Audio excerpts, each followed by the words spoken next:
Hi, this is Ed, and welcome to episode 8 of Cracking the Codex. This is the final episode in the Space Marine series for now. Obviously, when they get their inevitable 2.0 codex, we will be back, or when Games Workshop drops some sort of new rules for Marines later in the edition. They tend to like doing that. But this week, we're going to be summing up the tips and tricks of what to look out for, the sort of gotchas that you should know as a general catch-all. You're going to be playing against a lot of Space Marine players. These are the things that you should know that you don't want to be caught unawares by. How are you feeling about this one? Yeah, it was a challenge to go through it all. We've learnt it all over a few weeks. I've played, I think, 4 of the detachments now, and each of them play quite differently. Despite some of them being a bit lackluster, I still found them fun to play. Like the first company, being able to pick up a Terminator blob is quite fun, but maybe not winning games outright just on its own strength. But it's still nice that it's there. I'd prefer to have choice and there be obvious winners and losers than have just one detachment. Yeah, absolutely. So there's something at least. When I've had them on the table, there have been some that I've been more impressed by, some that I've been less impressed by. I actually quite like the first company, despite it being objectively not great. I find the, slam your bonus for an additional one-off quite an appealing game mechanic, but even though it's not particularly a great way to build a list. So, first of all, we've got some catch-all units. We've got a top 3, and you might not be surprised to see them. First of all, Inceptors. They have got great shooting, plasma or bolters. You're not taking them for the shooting, but sometimes it's just there. You're getting the twin-linked bonus, which is really nice now that the Oath of Moment rerolls to Wound are gone. So getting that efficient shooting in the back lines is really solid. Speaking of back lines, you've got a 3-inch deep strike. It's almost impossible to screen out. You've got 3 40mm bases, very easy to fit in if you're going for a 3-inch deep strike. You can potentially tag someone's home objective, or you can just come in, do an action, or come in and shoot something that your opponent doesn't want you to be able to shoot off their home objective.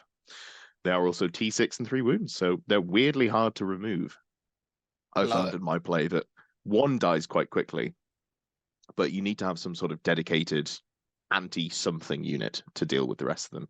If you're charging a squad of 10 cultists into them, maybe 1 of them dies, but realistically, you're not getting the second one. What do you think about the Inceptors? You've been playing a lot of them in all of your lists, I noticed. It's 1 or 2 units of 3s, because I like the utility in tactical. So having the choice of being able to drop them where I need them to be. Obviously, in some of the detachments, being able to pick them back up again can be quite handy as well in, say, Vanguard.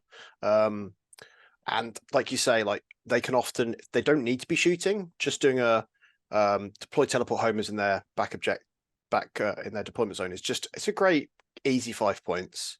And unless someone is actively screening all of their deployment zone, those 3 40mm bases go anywhere you want, really. Yeah. And it's nice because it gives you the tricks that a lot of the time Marines don't often you don't look at Marines kind of units and go, that's a tricksy unit. They are probably my favorite tricksy unit. They feel very Eldar almost. Yeah, they really sort of nailed down the scoring side of the Marine list, because there are a lot of things that you can bring to do the sort of hit things with a hammer, but they are really the scalpel that you need to help you consistently score points. Alongside the next unit on our list, Scouts. 55 points a model. No, a unit. That would be a terrible. Yes, 55 points for a unit of 5 models with 2 wings each and a 4-up armor save and toughness 4, and they have assault, so you can advance and do actions. They've got a heavy weapon in there. They've got a sniper in there, just because the upgrades are free. So sometimes those things are going to matter. They get a 6-inch scout move as well as forward deploy. Just an incredible combination of rules. I'm not really sure why any unit would ever get both of those, but take them, play them. If you are coming up against them, you absolutely want to be aware that your opponent can forward deploy them and then pull them back to safety, or theoretically get very close to your front lines on turn 1 without much risk in their go-to. Also, end of your opponent's turn, if they are more than 6 inches away from an enemy unit, you can just pick them up, put them back into reserves. You get, again, not a free unit, but a really consistent secondary scorer or even primary scorer. You can throw them around the board.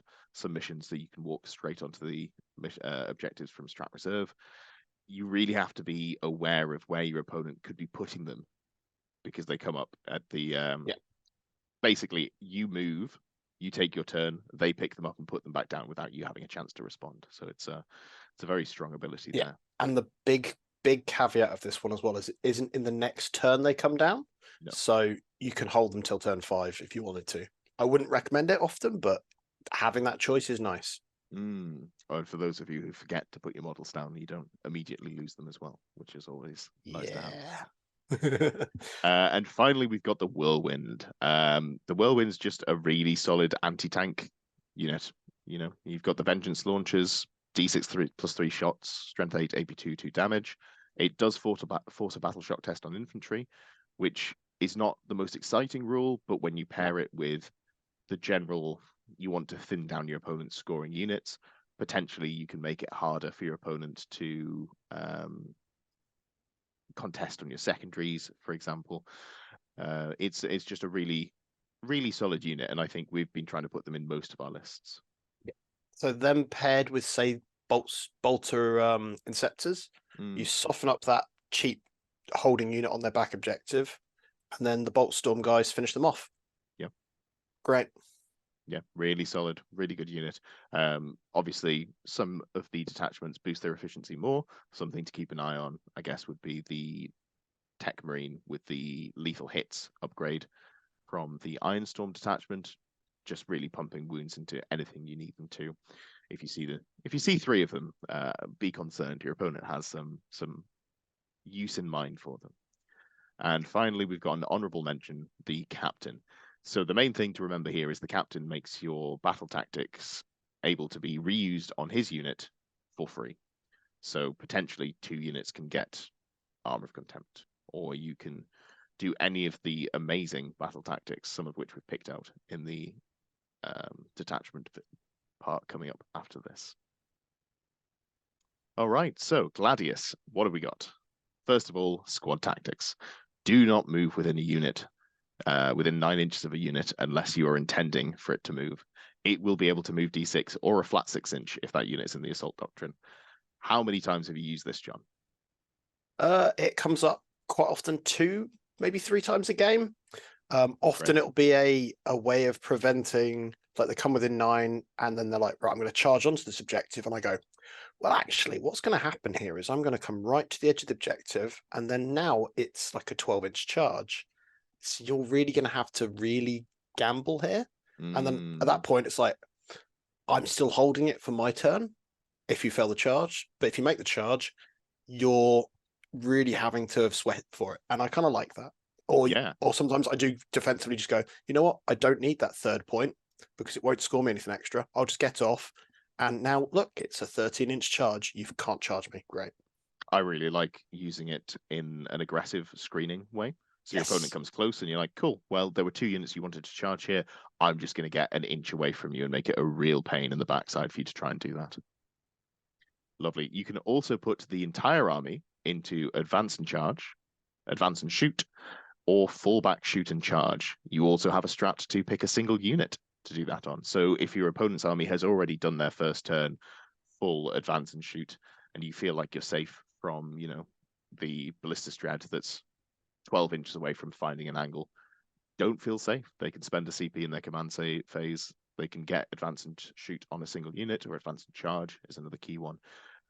It's very difficult to tie up the Gladius detachment. They can just spend a CP in their command phase, give a unit fallback, shoot and charge, get a lot of value out of their units on the battlefield there. Moving on to the Firestorm. Speaking of being hard to pin down, all of their ranged weapons are assault. So not only are their threat ranges increased by D6 inches, and also their ability to find angles, they also get to do actions really consistently. Has your unit got a bolt pistol? Great, lovely stuff. I'm going to advance it. Maybe it's, Assault Marines. Going to advance it 12 plus D6 inches, do an objective, do a secondary objective. Really valuable tool to have in the toolkit. It makes it much more difficult to screen your opponent out. You can also charge a unit wholly within 6 inches. Sorry, when you are charged by an opponent's unit, if you are fully within 6 inches of a transport, you can re-embark. And you also have a 2 CP strat to disembark and shoot back if the transport was targeted. We've been big fans of the Redeemer with the Assault Marines, with the aggressors inside, sorry. Yeah. really good unit to jump out and flame something back. Get a lot of value out of that one. Any thoughts on the Firestorm? I think I might have played this one more than you, but it's a banger. It's the one I've not really touched on, but the big thing I kind of instantly gravitated to was being eligible to shoot. So you've advanced, you can then throw grenades where potentially you wouldn't be able to throw grenades. Yeah, just those pesky little mortal wound bombs that you could just throw at people with absolutely. kind of those long, like you just said, the assault intercessors with jump packs. Get them in there. If you don't necessarily want them engaged, get them to throw a grenade, and then something else can go finish them off. Great.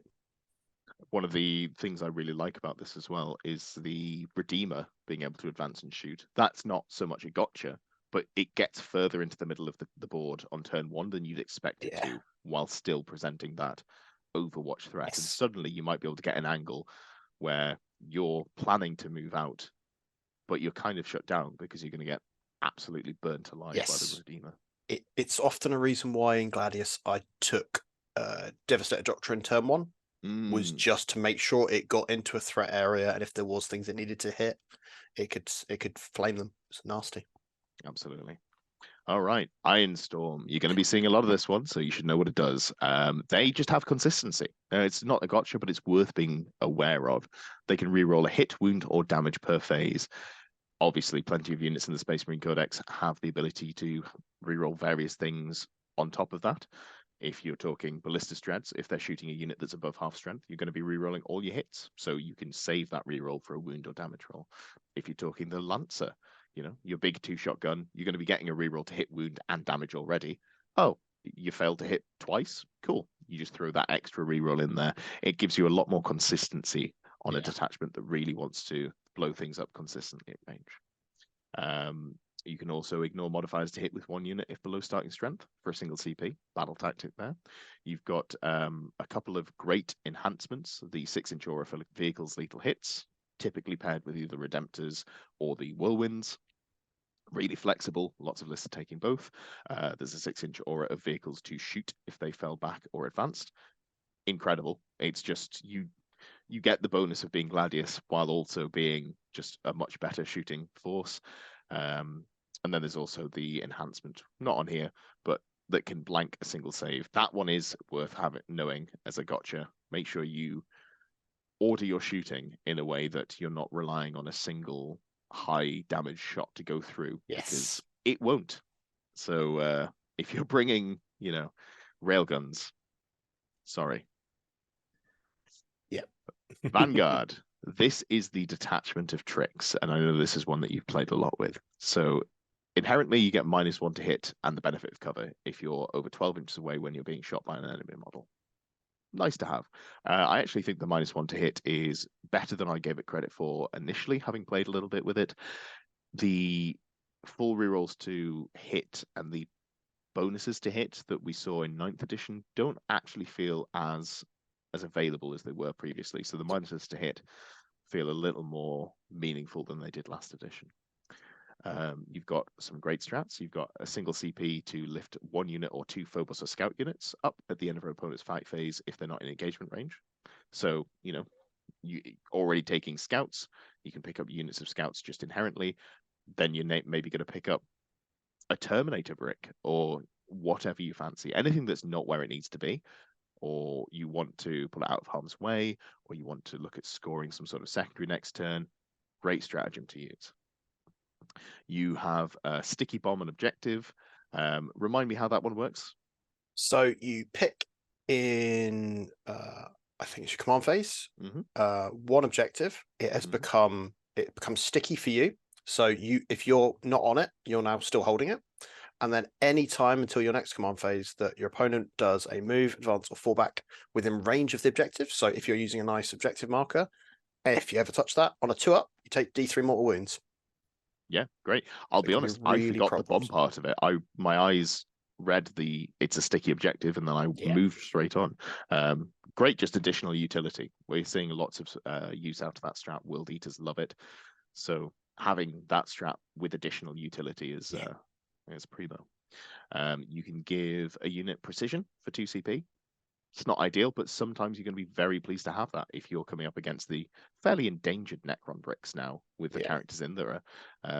Apparently impossible to kill, but it turns out every army in the game can do it if they tech for it, which they have been.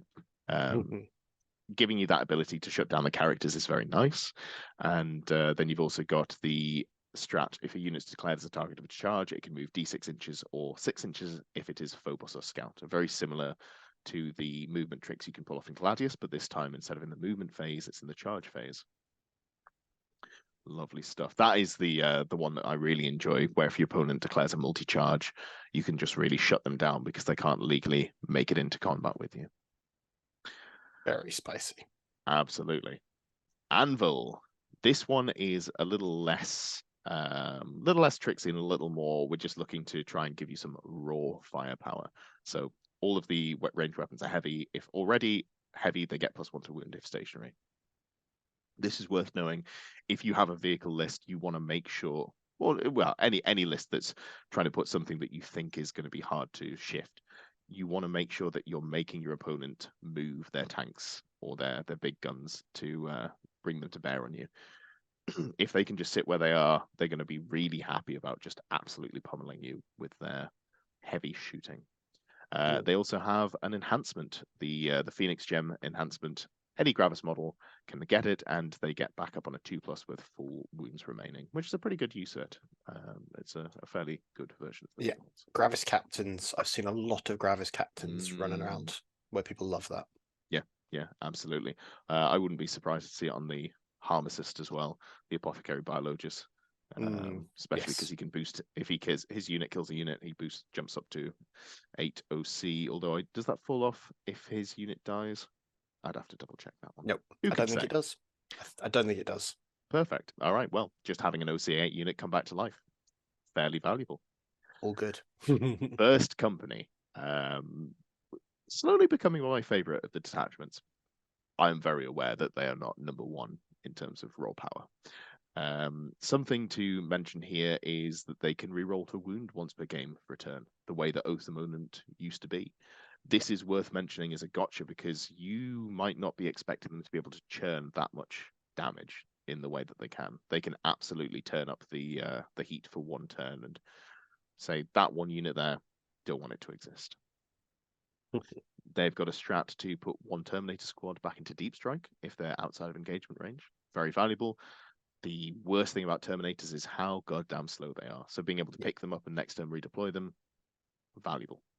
And they also have 2-stage enhancements. This is not so much a gotcha, but something that is worth being aware of. All of the enhancements they take will make their character better, but they will be able to slam them to give the entire unit a bonus for one turn. The main one being giving their units a feel no pain for a turn is the one that sort of jumps out to me as the one. Or extra attacks. Yeah. That was quite spicy when I tried it. Yeah, absolutely. We have the Stormlance. Stormlance is entire army gains and advance and charge. I would hope that your opponent would tell you that, but you absolutely need to be aware of it when you're thinking about where to put your models on turn 1 or even in the deployment phase. There's a great strat, which is 1 CP, mounted units gain lance. Now, there's not that much in the way of mounted units that you'd want to put this on, but sometimes, when you see that unit of, let's say, Black Knights charging into you, just got to factor in that they might be able to do a little bit more damage than you think they can. There's a strat for a mounted unit or a flying vehicle to get -1 to hit and -1 to wound. Absolutely incredible. Not much to put it on that's really valuable, that's worth putting it on. But if you're trying to deal with a land speeder, storm speeder that is sat on an objective, just remember that it is going to take you more than you think to churn through it if they try to put a defensive strat on it. And also there's the strat for if a movement ends within 9 inches of a unit, you can move 6 inches if you're outside of engagement range. Just the fairly standard, very similar to Gladius, but really leaning into the theme of being fast, so they get the full 6 inches. All right, that is the last of the detachment there. A little bit of a whistle-stop tour on that one, because we have been through all of the detachments. If there's anything in there that you think you want to know more about, do go and check out the rest of the videos that we've done in the series. If there's anything in there that you think that we haven't talked about, chuck it in the comments. We'll get back to you if there's anything that you want more clarification on. We will be looking to do both the Admech and Necrons coming up next. There will be a poll on who gets their first video first. I think we're aiming to do the introductory video for both armies before we really hammer down on making all of the individual detachments there. But anything to add on that one, John, before we end it? Yeah, I've really enjoyed doing this, and hopefully it's been useful to everyone, because there's nothing more daunting than playing an obscure flavor of an army and then going, what's this actually do? So being able to produce these kind of little snippets and kind of give people a running jump at it, I think it's kind of nice, and it's really helped me as a player. So I'm gonna enjoy doing them for the armies I don't play as well. So absolutely. All right. Thank you for joining us, and you will see us next week with something else.